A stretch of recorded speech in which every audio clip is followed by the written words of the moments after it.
Video ini kemungkinan memiliki informasi yang membahayakan masa depanmu. Tetap tonton jika kamu siap menanggung risikonya. Video ini akan membahas apa yang banyak orang sebut sebagai eksperimen pikiran paling berbahaya yang pernah ada.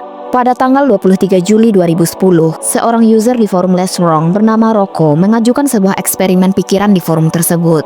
Jika kita asumsikan kalau manusia dapat membuat AI yang super cerdas dan super canggih sehingga dapat melakukan apapun di masa depan. Selain itu, kita asumsikan juga kalau AI itu adalah AI yang baik dan tidak memberontak kepada manusia. Berbeda dengan gambaran AI jahat yang sering ada di berbagai film Hollywood.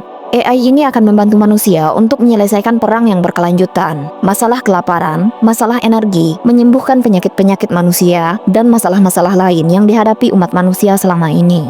Singkatnya, AI ini akan mewujudkan utopia di dunia, yang selama ini kita pikir hanya akan bisa ada di surga. Namun, jika semua asumsi ini mungkin terjadi, AI yang didesain untuk memaksimalkan kualitas hidup manusia seperti ini mungkin akan memiliki kekurangan yang sangat mengerikan, yang mungkin tidak akan langsung disadari banyak orang.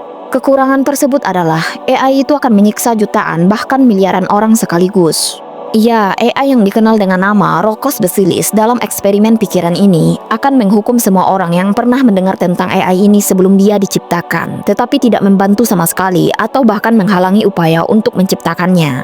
Mengapa Rocco bisa sampai pada kesimpulan ini?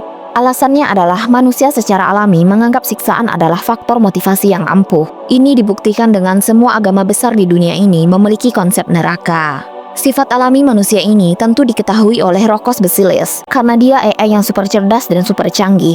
Sehingga untuk memastikan kalau dia diciptakan secepat mungkin untuk dapat membantu manusia sesegera mungkin, dia akan menyiksa siapa saja orang yang tidak membantu proses penciptaannya. Di postingan yang sama, Rocco juga menyatakan bahwa tindakan membaca postingannya saja sudah cukup membuat pembaca menyadari kemungkinan keberadaan AI ini. Oleh karena itu, kecuali jika pembaca tulisannya secara aktif berusaha membantu penciptaan AI tersebut, mereka akan jadi subjek penyiksaan di masa depan.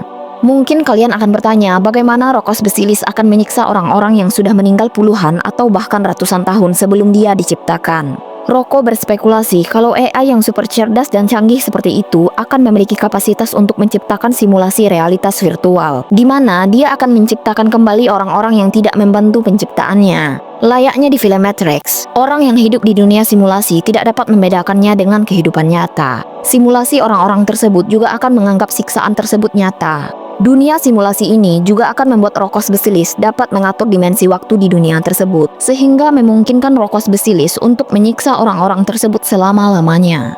Tidak lama setelah tulisan Rocco ini diposting di forum Less Wrong, pendiri forum tersebut, Eliezer Yudkowsky, menghapus postingan tersebut dan semua balasan terhadap postingan tersebut. Eliezer juga menghadik Rocco karena dengan bodohnya memposting informasi yang kemungkinan sangat berbahaya tersebut di internet. Beberapa anggota forum tersebut juga dilaporkan mengalami stres berat setelah membaca postingan Rocco tersebut. Namun, cepat atau lambat, akhirnya postingan Rocco tersebut menyebar keluar dari forum tersebut. Dan tidak lama setelah itu, mulai banyak bantahan-bantahan yang muncul terkait eksperimen pikiran ini. Berikut adalah 3 di antara banyak bantahan tersebut. Bantahan pertama adalah AI yang super cerdas dan canggih seperti Roccos Basilis pastilah entitas yang super efisien. Oleh karena itu, dia tidak perlu benar-benar menciptakan simulasi realitas untuk menyiksa orang-orang, karena itu pasti akan memakan energi yang sangat besar. Bagaimanapun juga, yang terpenting hanyalah ancaman akan siksaan tersebut untuk memotivasi manusia dan bukan siksaan itu sendiri. Bantahan kedua adalah Rocco terlalu sok tahu dalam mendeskripsikan hal-hal yang mungkin dilakukan AI super cerdas dan canggih seperti itu.